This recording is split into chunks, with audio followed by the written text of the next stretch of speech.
৭৫% অবড়ো ৰাইজৰ লগত এটি বাক্য বিনিময় নকৰাকৈ কেৱল ন্যস্ত ৰাজনৈতিক স্বাৰ্থতেই স্বাক্ষৰিত হৈছিল BTC চুক্তি গঠন হৈছিল কৃত্ৰিম বড়োভূমি ষষ্ঠ অনুসূচীৰ BTAD তদানীন্তন NDA অৰ্থাৎ বিজেপি চৰকাৰৰ দ্বাৰা স্বৰ্গদেউ তৰুণ গগৈ ৰাজ্য চৰকাৰখনৰ অনুমোদনৰ যোগেদি বড়ো অন্ত্ৰাসবাদীসকলৰ একাংকক অন্তুষ্ট কৰিবলৈকে গঠন কৰা ষষ্ঠ অনুসূচীৰ BTCয়ে হ'ব অসমৰ পুনৰ বিভাজনৰ আধাৰশিলা সেয়েহে গোষ্ঠীগত ভূখণ্ডৰ গঠন বা অসমক পুনৰ বিভাজন নকৰাকৈহে স্বায়ত্ত আসনৰ বিকল্প প্ৰস্তাৱ উদ্ভাৱনৰ হকে অসমবাসী অধিকাৰ অচেতনৰ ৰাইজক ঐক্যবদ্ধ হ'বলৈ সন্মিলিত জনগোষ্ঠীয় সংগ্ৰাম সমিতিয়ে আবেদন জনায়।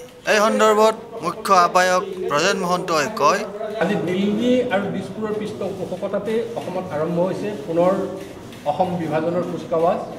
ইতিমধ্যে কেন্দ্ৰীয় চৰকাৰৰ লগত আলোচনাত বহাই দিয়াৰ প্ৰতিশ্ৰুতি তৰুণ গগৈ চৰকাৰে ইতিমধ্যে একচুক আমি দিয়া দেখিবলৈ পাইছোঁ। তো আপোনালোকক আমি এই কথাটো স্পষ্ট কৰি দিব বিচাৰোঁ যে সন্মিলিত জনগোষ্ঠীয় সংগ্ৰাম সমিতিয়ে অসমৰ পুনৰ বিভাজন কোনো কাৰণতে কেতিয়াও নিবিচাৰে আৰু সেই কথা আমাৰ আজি নহয়, যেতিয়া ষষ্ঠ অনুসূচীৰ শিডিউলৰ BTC দিয়াৰ কাৰণে একপক্ষীয়ভাৱে কেন্দ্ৰীয় চৰকাৰে একমাত্ৰ BLT নেতৃত্বৰ লগত যি BLT নেতৃত্বই হাজাৰ হাজাৰ মানুহক বেঘৰ কৰি শ মানুহক হত্যা কৰি তেওঁলোকে গোটেই নামনি অসম ৰক্তাক্ত কৰি তুলিছিল, সেই হত্যাকাৰীসকলৰ লগত একপক্ষীয়ভাৱে সেই সময়ত NDA চৰকাৰ আৰু অসমৰ কংগ্ৰেছ চৰকাৰে তেওঁলোকক অনুমোদন দিছিল 6 শিডিউলৰ টেৰিটৰিয়েল কাউন্সিল।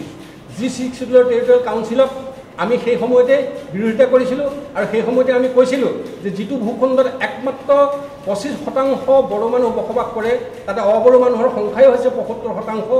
গতিকে অবড়ো মানুহৰ লগত এক বাক্য বিনিময় নকৰাকৈ একপক্ষীয়ভাৱে অগণতান্ত্ৰিকভাৱে যিটো 6 শিডিউল একমাত্ৰ বেকৱাৰ্ড ট্ৰেক আৰু হিলি এৰিয়াৰ কাৰণে অৰ্থাৎ পাহাৰীয়া জনগোষ্ঠীৰ কাৰণেহে বেকৱাৰ্ড অঞ্চলৰ কাৰণেহে পাহাৰীয়া বেকৱাৰ্ড অঞ্চলৰ কাৰণেহে যি 6 শিডিউল আছিল সেই 6 শিডিউল কোনো কাৰণতে ভৈয়ামত নমাই অনা নচলিব বুলি সেই দাবী আমি সেই সময়তে উত্থাপিত কৰিছিলোঁ। আৰু যদি ইয়াতে 6 শিডিউল অনুষ্ঠিত কৰে তেতিয়াহ'লে তাতে বসবাস কৰা 80% মানুহে সকলো ধৰণৰ ৰাজনৈতিক অধিকাৰ সামাজিক অধিকাৰৰ পৰা তেওঁলোক বঞ্চিত হ'ব আৰু সেই বঞ্চনা আমি যোৱা 10টা বছৰ ইয়াতে আমি ভুগিছোঁ।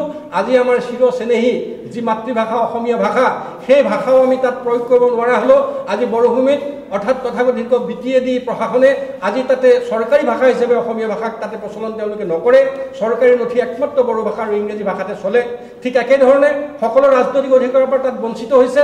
তাতে জনজাতিসকলক বাদ দি একমাত্ৰ BTAD বসবাস কৰা বড়োসকলক বাদ দি অন্য কোনো জনগোষ্ঠীৰ তাত কোনো ধৰণৰ ৰাজনৈতিক অধিকাৰ নাই, তাত কোনো MLA উঠিব নোৱাৰে, তাতে MP উঠিব নোৱাৰে। আজি চাকৰি বাকৰি ঠিকা ঠুকুলি সকলোতে একমাত্ৰ সেই ভাষীৰ যি শোষক শ্ৰেণীটো আছে অৰ্থাৎ অৰ্থৱান শ্ৰেণীটো আছে তেওঁলোকৰ কাৰণেহে সকলো ব্যৱস্থা তাতে হৈছে। সাধাৰণ বড়ো ৰাইজেও তাৰ পৰা আনকি তেওঁলোকে বঞ্চিত হ'ব লগা হৈছে। একেটা সময়তে কেন্দ্ৰীয় চৰকাৰৰ কোটি কোটি টকাৰ যি পেকেজ সেই বড়োলেণ্ডত আহিছে, আজি সেই 6 শিডিউলৰ টেৰিটৰিয়েল কাউন্সিলত সেই সকলোবিলাক আত্মসাৎ কৰা হৈছে। তাত অবড়ো মানুহটো দূৰৰ কথা, আনকি বড়ো মানুহেও তাৰ বিভিন্ন ধৰণৰ আঁচনিৰ ধন আজি তেওঁলোকে পাব পৰা নাই। ভিডিঅ' জাৰ্নেলিষ্ট সুশান্ত দাসৰ সৈতে অমৰদীপ গগৈ, চেণ্টিনেল নিউজ, গুৱাহাটী।